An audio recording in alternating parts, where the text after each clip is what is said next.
Ano ang ibig sabihin ng lumakad sa kadiliman? Unang 1:16. Ang idea ng paglalakad sa kadiliman ay binanggit sa ilang bahagi ng kasulatan, kabilang sa unang 1:16. Kung sinasabi nating tayo ay may pakikisa sa Kanya, ngunit namumuhay naman tayo sa kadiliman, nagsisinungaling tayo at hindi namumuhay ayon sa katotohanan. Ang talatang ito ay nagsisilbing babala at hamon sa lahat ng nagsasabing may kaugnayan sila sa Diyos.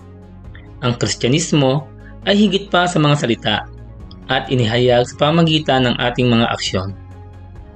Ang lumakad sa kadiliman ay nangangahulugan ng isang makasalanang pamumuhay, patuloy na gumagawa ng mga pagkilos na kinasusuklaman ng Diyos.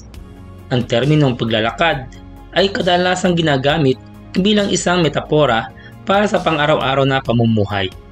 Kaya, si Juan ay nagsasalita sa mga nag-aangking mga tagasunod ni Kristo, ngunit nagpapatuloy sa di maka-Diyos na pamumuhay. Sa ibang lugar, ang kasulatan ay naglilista ng mga pag-uugali na karaniwang nauugnay sa pamumuhay sa kadiliman, tulad ng pakikiapid, kahalayan at kalaswaan, pagsamba sa Diyos-Diyosan, pangkukulam, pagkapuot, pag-aaway-away, pagsiselos, pagkakagalit at kasakiman, pagkakampi-kampi at pagkakabahabahagi, pagkainggit, pagpatay, paglalasing, walang habas na pagsasaya at iba pang katulad nito. Muli ko kayong binabalaan. Ang gumagawa ng mga ito ay hindi magkakaroon ng bahagi sa kaharian ng Diyos. Galatia 5:19-21. Ang pamumuhay sa kadiliman ay umiikot sa pagiging makasarili. Nagbibigay kasiyahan sa mga personal na pagnanasa, Efeso 2:3, Roma 1:24-25. Ibinabangon nito ang tanong, hinahanap ba natin ang Diyos o ang ating sarili lamang? Inaasahan ng mga tumatanggi sa Diyos ay mabubuhay para sa kanilang sarili at lalakad sa kadiliman.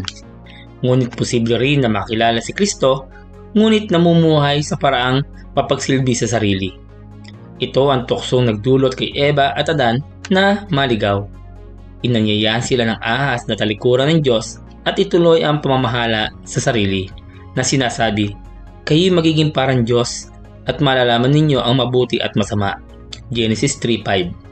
Sa buong kasaysayan, ang sangkatauhan ay nagnanais na maging katulad ng Diyos na nagtatatag ng kanilang sarili mga ideya ng katotohanan at moralidad. Ang problema ay, sa ating bumagsak na kalagayan, tinitingnan natin na mabuti ang tinatawag ng Diyos na masama at pagkatapos ay sinisiraan ang tinatawag niyang mabuti. Paano naman ang mga tagasunod ng iba pang mga relihiyong kinikilala din ng isang makapangyarihan nilalang? Sila ba ay nabubuhay sa kadiliman? Hindi ba nila kilala ang Diyos? Ang issue sa ibang mga relihiyon ay may dalawang bahagi. Una, ang kanilang pagtanggi sa universal na kalagayan ng tao, likas na makasalanan at kawalan ng kakayahan na maabot ang pamantayan ng Diyos. At ikalawa, ang kanilang pagtanggi kay Kristo. Ang tunay na relihiyon ay nagmumula sa paglapit sa Diyos sa pamamagitan ni Kristo, na kinikilala na siya lamang ang matuwid at tanging siya lamang ang makakapagtulay sa pagitan ng Diyos at ng tao. Unang Timoteo 2:5. Kapag naniniwala tayo na makakamit natin ang katuwiran sa pamamagitan ng ating mga pagsisikap, tayo ay nagiging matuwid sa sarili o wala ng pag-asa. Alinmang paraan, ito ang mga resulta ng makasalanang pag-uugali.